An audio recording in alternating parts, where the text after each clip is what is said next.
Welcome! I will share tips on how I draw a fantasy galactic background in clipstudiopaint.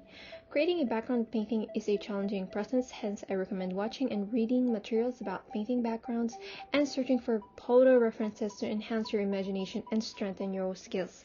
Moreover, applying the knowledge you learn and constantly practicing will further improve your proficiency in background painting. I hope you enjoy your drawing and painting process. Search for inspiration. Search for inspiration to help you visualize the ideal background according to your preference and imagination. The beauty of the galaxy is fascinating. I choose the galactic landscape as my inspiration for creating a fantasy galaxy background. You may look for reference photos from your gallery or on a search engine platform, then credit the owner of the photos if you're going to post it. Searching for a reference is optional. To assist you in choosing the ideal colors, I suggest searching Galaxy Color Palette for your drawing. For my drawing, I use the following color palette from the colorhex.com.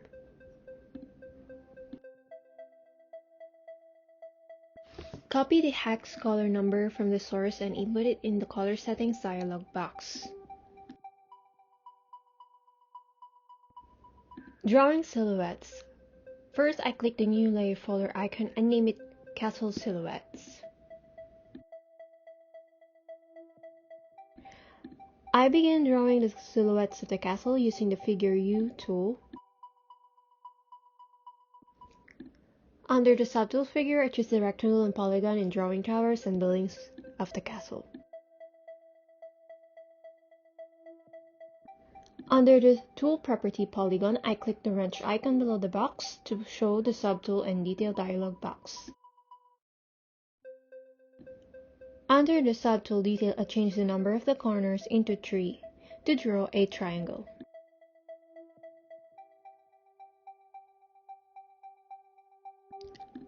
Under the quick access pane, I use the scale and rotate and free transform tool to size and move and transform the shape of an object. Here is a short video clip on how I use scale and rotate and free transform tool.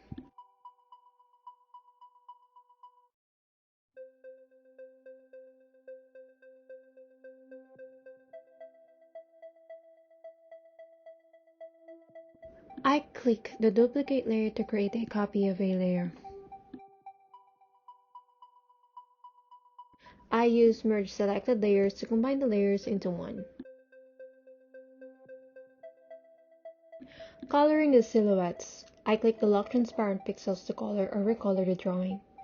You will notice the appearance of the icon on the selected layer when you click the lock transparent pixels. Here's a short video clip on how I use the lock transparent pixels to color the castle.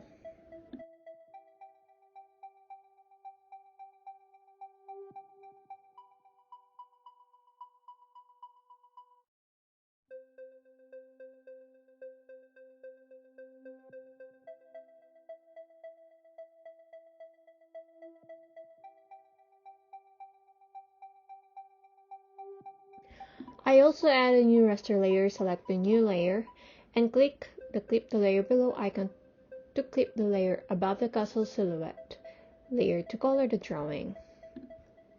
You will notice the appearance of the red bar after clicking the clip the layer below.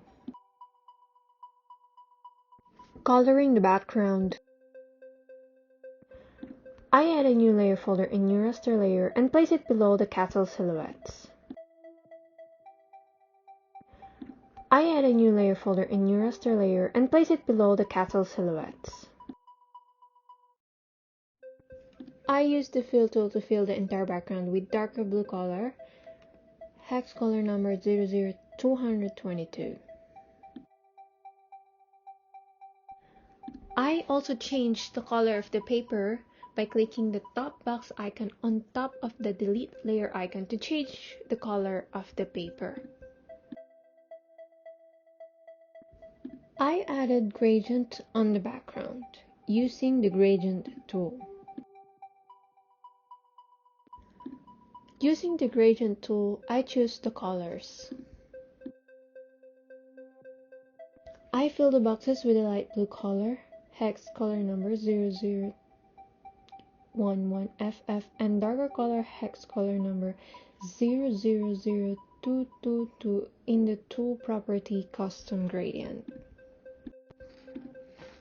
You may navigate the specify color gradient by manipulating the arrow below. I draw a line from the bottom to the top.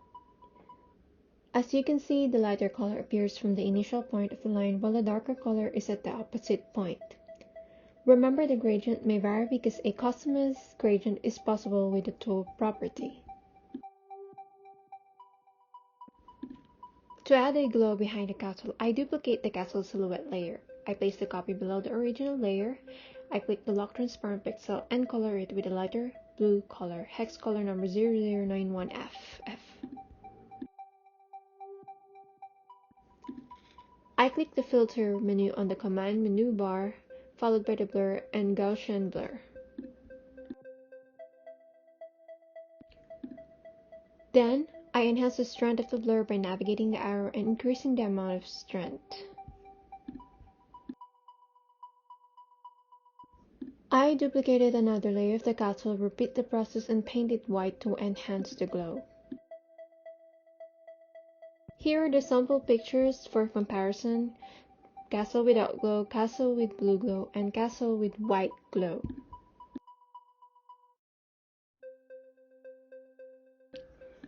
Now let's proceed to painting the clouds.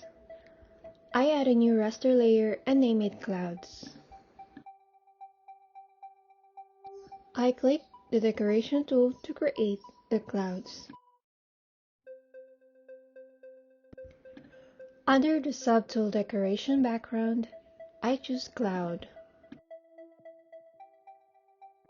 I use the lighter blue color hex color number 0091FF and paint the clouds on the canvas.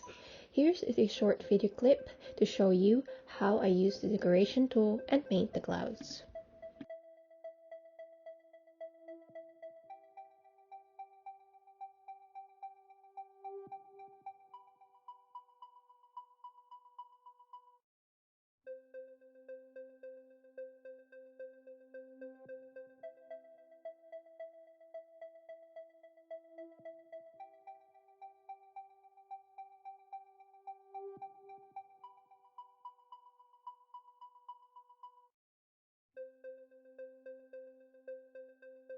To darken some areas beneath the clouds, I add a new raster layer and use a dark blue color hex color number 1B1564. Using the decoration tool, I place the layer on top of the light blue clouds layer. Here are the pictures for comparison. The right picture on your screen is the one with dark clouds. I add a new raster layer and paint purple, hex color number 8A2BE2, and hex color number 4B0082 on the sky. I place the purple color layers below the light blue clouds layer. I use the blend tool to blur the color. Here are the pictures for comparison. The right picture on your screen is the one with the purple colors. To lighten the clouds, I use the white color hex color number FFFFF to paint. I add a new raster layer and place it above the light blue clouds layer but below the dark clouds. I change the blending mode of the layer to add glow. Here are the two pictures for comparison. The picture on your right is the one with white color and glow. After creating the clouds, I draw the stars. After creating the clouds, I draw the stars. I add a new layer folder, new raster layer, and name it stars. I place the folder below the clouds. I create the stars using the decoration tool. Under the subtool decoration, I choose the sparkle.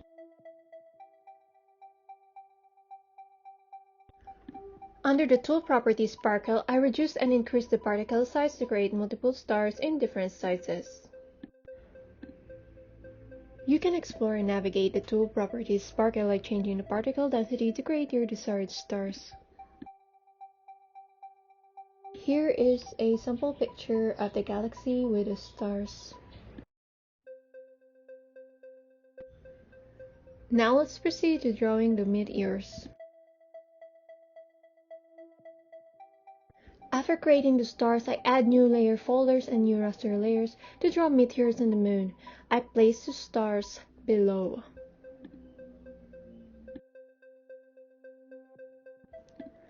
On the meteors folder and layer, I draw the meteors using the Figure U tool subtool Figure Straight Line. I color the lines white and blur it using Gaussian blur, and I change the blending mode to Glow Dodge. I draw another line overlapping the line and color it light blue, hex color number 0091FF, and blur it using Gaussian blur. To add a gleaming effect, I use airbrush and white color hex color number FFF, and I change the blending mode to add glow. Here is a picture of the galaxy with meteors. Now let's proceed to drawing the moon. After creating the meteors, I draw the moon using the Figure U tool subtool Figure Ellipse on the moon folder and layer. To draw a symmetrical circle, I click Create Fill icon, check the box of the aspect type, and choose the specified ratio on the tool property Ellipse. I use white color to draw a circle behind the castle. I duplicate the circle and place it above the original. Color it dark blue, hex color number 1B1564 using Lock Transparent Pixels. I move and reduce the size of the dark moon using Scale and Rotate tool, and blur it using Gaussian blur. I add glow on the moon by duplicating the white circle and placing it below the original. I blur it using Gaussian blur and change the blending mode to add glow. For finalizing, I add more glow to the background, clear some areas of the clouds, and add more color to improve the clouds and the sky. I hope you learned something from my tips and tutorials. Keep painting and drawing, explore and experiment with colors, and enjoy creating art. Thank you!